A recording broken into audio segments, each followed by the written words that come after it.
mundial.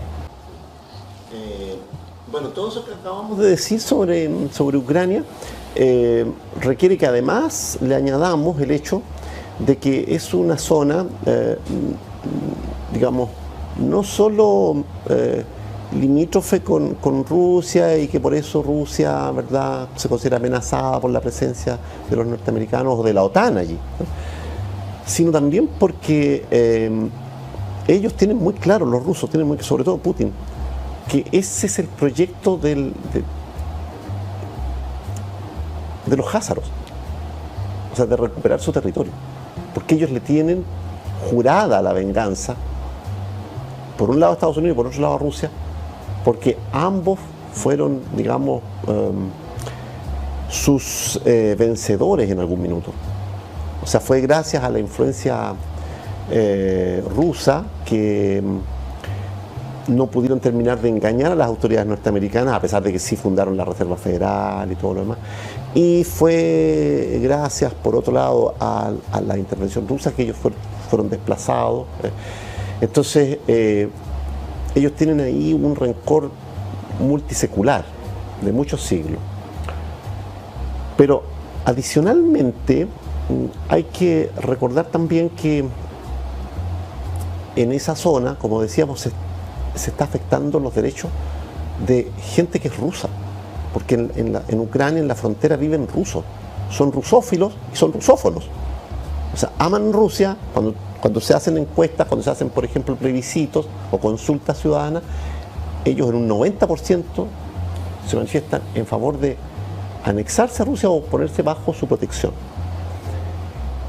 Y además hablan rusos, ellos son rusos. Por otro lado, la gran Rusia, o sea, la paneslavia, digamos, que pretende resucitar Putin, está en el alma de los rusos en general, pues. Pero si sus autoridades pasaban por Kiev, o vivían en Kiev, o provenían de Kiev, o Odessa era el puerto principal, o sea, toda esa zona de Ucrania era rusa para ellos. Entonces ellos no terminan de entender cómo, después de las negociaciones, tras la caída de la Unión Soviética, terminaron reducidos tan ignominiosamente a la insignificancia. Como te decía antes, con esta explicación geopolítica de que no se corresponde por el peso específico que tiene el tamaño de Rusia, es un país infinitamente grande, ¿no?, ni tampoco desde el punto de vista poblacional y sobre todo desde el punto de vista del potencial bélico, armamentístico. Entonces, desde todos esos puntos de vista, lo que está ocurriendo es algo que es bastante natural que ocurra. La OTAN ha tenido comportamientos psicopáticos, ha propiciado invasiones, ha defendido invasiones peores que esta, con mucho menos justificación. No le han dicho nada a Estados Unidos cuando ha invadido, cuando ha querido, ¿verdad? Siria, Irak, lo que quiera, ¿no?, en todas partes. Y además con mentiras que a todo el mundo le constan. O sea, supuestamente para invadir Irak el argumento era que había armas de destrucción masiva, que nunca se encontraron. Y nadie le ha cobrado, nadie los ha llevado a la cárcel. Bush ya se murió. Se fue de esta vida sin jamás pagar por esa mentira mundialmente presenciada por todos. Bueno, entonces lo que está haciendo Putin, claro, no viste bien, no resulta para nada grato, ¿verdad? Pero lo que ocurre es que no hay filmaciones, no hay videos de todo el sufrimiento de los rusos que están ahí en esa zona. Además hay otra cosa que agregar.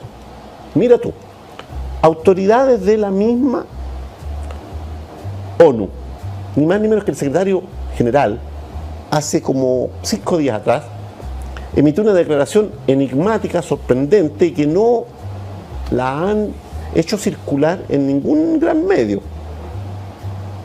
Porque se supone que esos tipos, y los de la OTAN y todos los demás, son personas, son sirvientes de esta mafia. Pero sin embargo este tipo se permitió decir lo siguiente.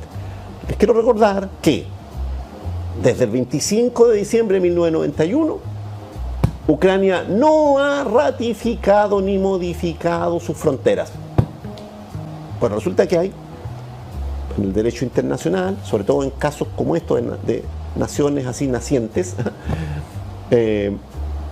nuevas que se han desprendido de otras grandes federaciones, como en el caso de la URSS, etc., la obligación de ir ratificando fronteras cada cierta cantidad de tiempo porque tienen ellos conflictos territoriales, fronterizos. Ucrania no lo había hecho. Las implicancias de eso son mayúsculas. Tanto que el mismo personaje que recordaba esto hacía notar que, por lo tanto, para los efectos prácticos, la ONU puede considerar esto un problema interno de la URSS, o sea, de la ex-URSS, de la Rusia actual. Claro, porque todas esas zonas quedaron bajo la égida de Rusia. Esa era la negociación. Entonces, un poco lo que pasó en Crimea, o lo que pasó en Kazajistán, digamos, todo esto daba la pista de que estos tipos no estaban dispuestos a fijar fronteras porque querían seguir ensanchándose. Ellos querían recuperar el imperio házaro. Y pensaron que tenían suficientemente compradas las autoridades de todas esas grandes instituciones mundiales. Y en este caso falló. Esa declaración es muy clave. Desde el punto de vista del derecho, eso es muy, muy clave lo que dijo ese señor. Sobre todo porque es cierto. El 25 de diciembre del 91 fue la última. O sea, han pasado 30 años, digamos.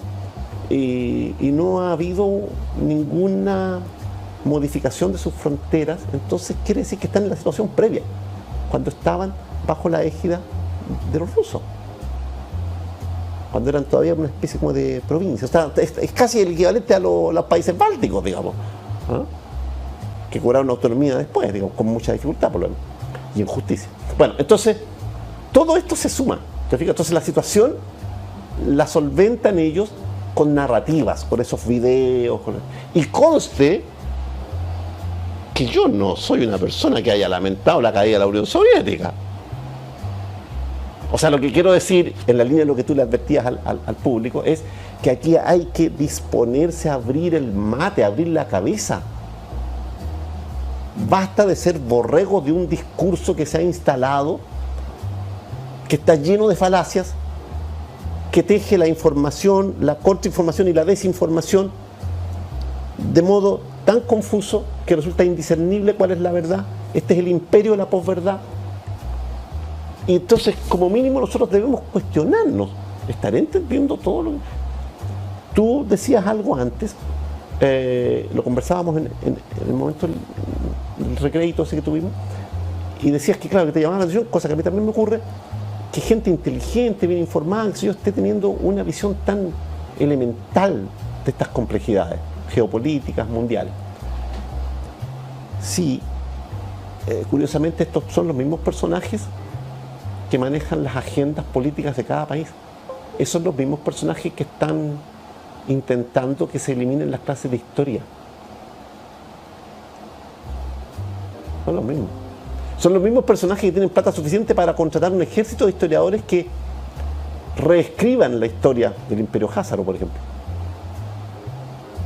Pero Arthur Koestler, un gran erudito, dejó muy clarito eso en su libro La 13ª tribu, y después, ahora hace poco, en La invención del pueblo judío, este autor, que no recuerdo bien su nombre, es Shlomo o algo así, también volvió a dejar más claro todavía, de una perspectiva ya de historiador propiamente tal, porque Koestler era muy erudito pero no era un historiador.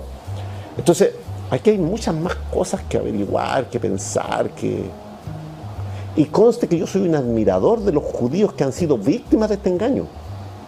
Muchos ya lo están descubriendo.